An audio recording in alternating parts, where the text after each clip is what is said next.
Sharing on Facebook. Ini kalau begini berarti udah ya harusnya ya? Siap, Ya, udah. berarti udah, oke. Bismillahirrahmanirrahim. Assalamualaikum warahmatullahi wabarakatuh. Waalaikumsalam warahmatullahi wabarakatuh.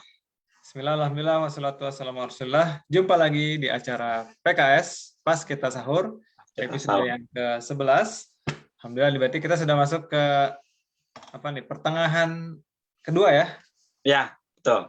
Pertengahan Ramadan. Sorry. 10 hari kedua, sorry. Yes. Bukan pertengahan ya.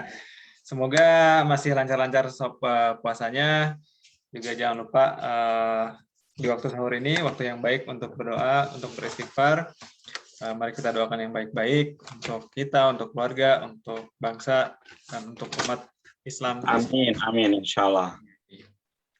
Baik, Bang Haji, gimana kabarnya? Sehat? Alhamdulillah, sehat-sehat. Belum batal ya? Belum bolong? Alhamdulillah, aman. Sahurnya ada bolong udah. Yang penting puasanya. Pol terus, yes. Alhamdulillah, oke. Baik, Bang Haji. Jadi pagi hari ini kita judulnya adalah Pray for Nenggala 402 ya. Yep. Dan juga silaturahim kebangsaan PKS dan Partai Demokrat. Yap. Oke. Jadi kita langsung ke pertama dulu ya. Ke Nenggala dulu. Udah muncul belum? Oke, aman. Oke, jadi ini dari Pak Mardhani Alisera ya. Di tweetnya beliau menuliskan, mari selipkan doa di Ramadan ini agar KRI Nanggala segera ditemukan dan mendukung penuh proses pencarian yang tengah dilakukan. Doa kita membersamai keluarga 53 pejuang dan prajurit kebangsaan bangsa. Evaluasi secara menyeluruh alutsista yang kita punya juga mesti dilakukan.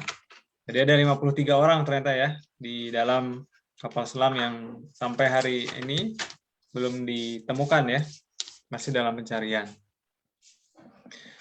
Kemudian sedikit infografis dari iNews ini. Jadi kapal selam negara hilang kontak sekitar 60 mil atau 95 kilo utara Bali. Diduga berada di palung laut dengan kedalaman 700 meter. Jadi ada di dasar laut di atas Bali gitu ya. Kemudian melakukan kontak terakhir pukul 4.30 WIB dan mengangkut 53 orang. TNI mengerahkan sejumlah kapal perang menuju ke lokasi kejadian dan meminta bantuan dari Australia dan Singapura. Nah, jadi ini kita lihat ada beberapa spesifikasinya, Bang. Buatan Jerman ternyata tahun 1981. Wah, udah lama. Itu udah cukup. Ini lebih tua dari umur saya nih, Bang. Ya, jadi ini termasuk alutsista yang cukup ini ya, berumur lah. Kemudian masih bermesin diesel ya, diesel elektrik. Jadi masih pakai bahan bakar diesel gitu ya. Kemudian di infografis yang terakhir ini dari Antara News ya. Jadi kalau ini Pulau Bali, nah kurang lebih di sini lokasi hilangnya. Nah ini kronologinya kurang lebih seperti ini. Jam 3:30 subuh ya melakukan penyelaman. Jadi walau alam ini kenapa waktunya di jam segini ya? Maksudnya pagi banget gitu ya. Ini hanya tentunya TNI kita yang memahami jadwal ya. Tapi ya begitulah kurang lebih. Kemudian sejam kemudian hilang komunikasi. Kemudian jam 7 katanya sih ditemukan tumpahan minyak ya di beberapa lokasi yang berbeda. Ya, sempat terdeteksi pergerakan di bawah air 2,5 knot tapi hilang kembali. Kemudian ya ini tadi sama ya. 77, nah ini sayang 77 tadi, oh ini 81 deh, 77 pesan, 81 mulai beroperasi. Nah kemarin 2010 sampai 2012 tuh ini ternyata perbaikan menyeluruh di Korea, di sini ternyata Bang. Oh gitu. Iya, di overhaul kalau kita bilang ya. Iya. Overhaul. Turun mesin. Turun mesin, betul.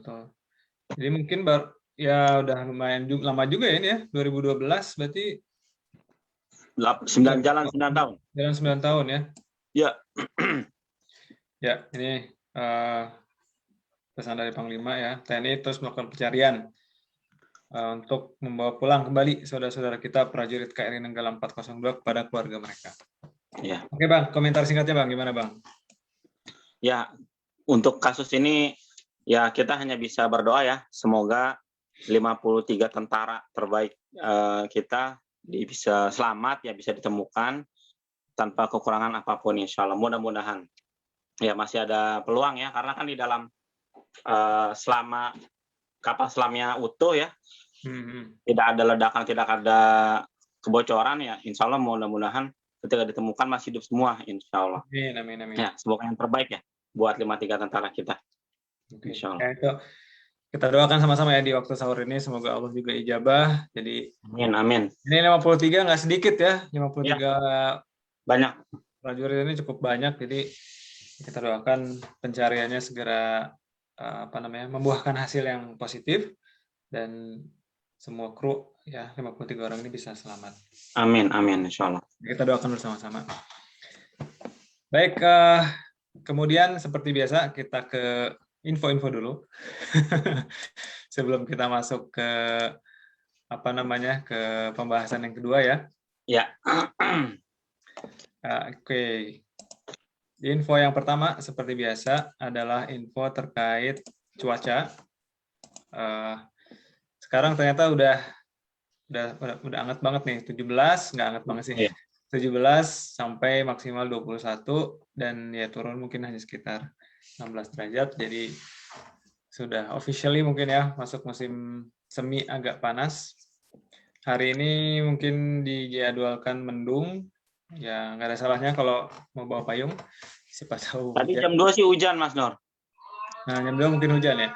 Oh iya, waktu subuh sudah masuk ya. Waktu subuh sudah masuk, jadi berhenti makan minum. Berhenti makan dan minum. Kemudian selamat menjalankan ibadah puasa. Semoga Allah Subhanahu Wa Taala menerima amal saum kita dan juga seluruh amal lainnya di saum kita ini.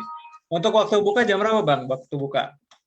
7.11 ya 7.11 ya. 7.11. 7.10 atau 7.11, saya lupa. Nah ini di air quality ya.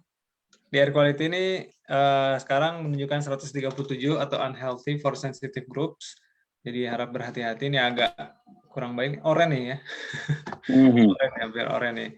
Di Seoul juga sama ini 117 unhealthy for sensitive group. Di sini juga ada nih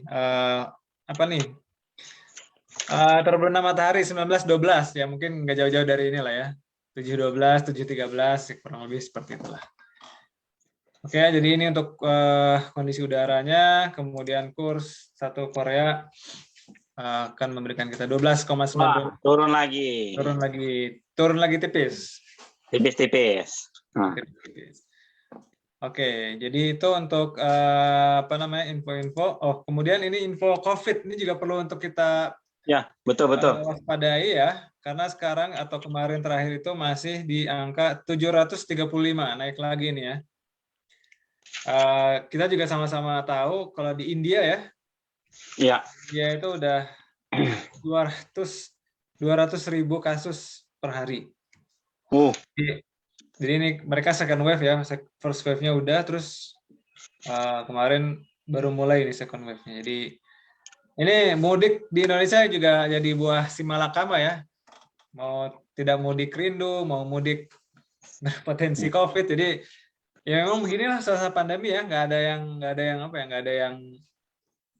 yang nyaman gitu. Mau begini nggak nyaman, mau gitu nggak nyaman. Jadi ya kita harus sama-sama memahami ya bahwa ya kondisinya memang masih kurang bersahabat gitu ya. Iya. Cuma yang menjadi paradoks ketika wisata diperbolehkan itu, Mas Nur. Betul. Itu jadi paradoks. Betul. Jadi ya wisata diperbolehkan. Nggak usah wisata dulu lah, Bang. Ini aja transportasi umum misalkan KRL gitu ya atau subway kan tetap berfungsi, tetap desek-desekan. Ya kan? Tetap ada kerumunan gitu kan. Ya itulah memang jadi serba salah gitu kan. Serba salah. Jadi kayak kan nggak ada kasus tuh di subway gitu kan. Atau nggak ada kasus di kereta gitu kan. Ya begitulah, tapi kita sebagai ya, tentunya ya seorang muslim ya, salah satunya juga ya, sebagai warga negara yang baik lah. Kita memahami bahwa kasusnya perlu kita tekan, tetap jalankan prokes 3M, menjaga memakai masker, mencuci tangan dan juga menjaga jarak. Itu minimal itu 3M yang bisa kita lakukan. Yang selebihnya yang masalah mudik dan seterusnya ini yang ya coba kita inilah eh, pikirkan baik-baik dulu gitu ya, pikirkan baik-baik dulu sebelum kita bertindak. Baik, Bang, ini untuk apa namanya tema kedua kita ya, silaturahim kebangsaan. Ya. Ini kita ambil langsung dari tweet PKS Sejahtera, PKS. Betul Ya. sekali. Ini Ustadz Sehu ketemu dengan apa nih, Bang, namanya Bang AHY. Bang AHY. Bang AHY ya, Bang Agus Harimurti Yudhoyono. Jadi kali ini kita yang berkunjung ya. Ya, ya. Kita yang berkunjung ke DPP Partai Demokrat. Betul. Gitu. Nah, ini ya Ustadz Sehu, kemudian juga Pak Sekjen ya, Habib Abu Bakar.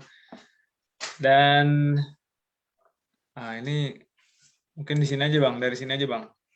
Gimana ya. terkait dengan pertemuan ini nih? Kalau kemarin kita P3, PKS gitu ya, sekarang PKS Demokrat. Nah, gimana nih Bang? Betul. Jadi kalau kemarin tuh angle-nya angle koalisi Partai Islam. Kemarin angle-nya ya yang diangkat. Yang kali ini angle yang diangkat adalah silaturahim kebangsaan. Jadi seperti kita ketahui kan PKS Partai Islam ya. Sedangkan Partai Demokrat Partai Nasionalis. Yang ini pernah berkoalisi tahun 2004 sampai 2014 selama 2 periode. Periode Presiden SBY. SBY betul. Nah, ini kayak ingin memunculkan nostalgia yang sifatnya ingin membangun tetap kalau saya bilang itu political maintenance, Mas Nur. Okay. Ya, menjaga hubungan politik yang baik supaya nanti berbagai isu atau berbagai agenda bisa jalan bersama, beriringan. Nah, ini bagus nih.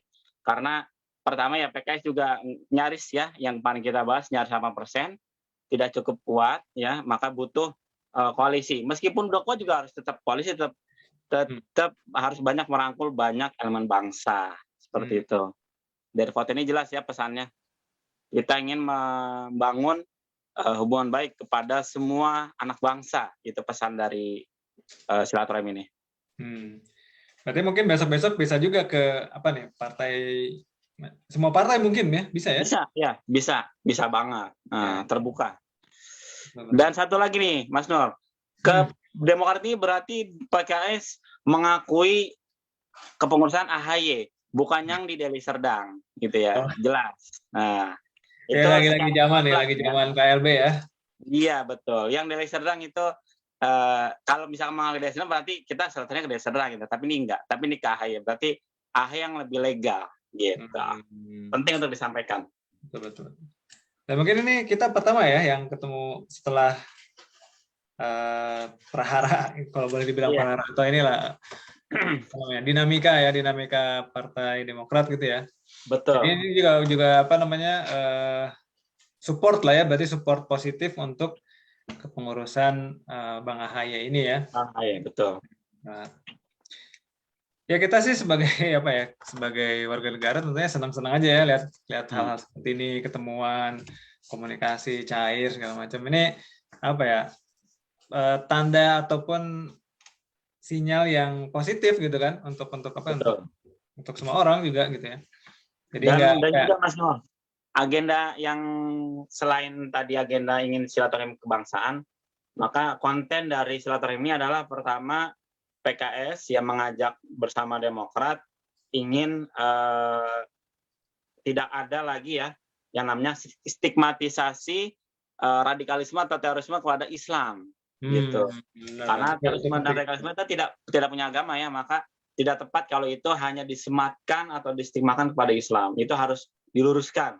Nah, melalui silaturahim antar partai Islam dengan nasionalisme ini, kita ingin mengangkat bahwa nggak ada tuh terorisme itu hanya disematkan pada Islam, gitu. Ya. Terus juga penegakan hukum yang adil dan tidak tebang pilih, gitu. Makanya PKS paling vokal ketika ada yang elit tidak dihukum, tapi yang bawah dihukum. Ya, yang elit bikin kerumunan di NTT, yang bawah kondangan aja dihukum aja. Itu salah satu contoh tebang pilih. Itu harus kita perbaiki penegakan hukum seperti itu. Itu Itu kalau kita istilah itu syarahnya begitu Mas Nur, penjelasannya gitu. Dari foto Win aja syarahnya bisa banyak banget Pak, ini. Banyak banget, iya. Ya, tapi ini mungkin kalau kita ketemuan juga harus begitu ya, harus apa nih? Oh iya, betul. Begini, tek gitu Iya, ya. Udah bukan lawan lagi sekarang begini, tek gitu ya. Atau apa? Tinju ketemu tinju gitu ya. Iya, kayak salam komando ya. Ngeri. Iya, Masya Allah. Oke. Ya. Itu mungkin ya. Ini juga sudah waktunya kita subuh ya. Jadi insya Allah kita akhiri untuk pas kita sahur episode yang 11. Kita jumpa lagi di episode berikutnya di esok hari insya Allah. Dan kami sebagai host undur diri. Selamat beraktivitas, selamat menjalankan ibadah puasa. Jumpa lagi. Assalamualaikum warahmatullahi wabarakatuh. Waalaikumsalam warahmatullahi wabarakatuh.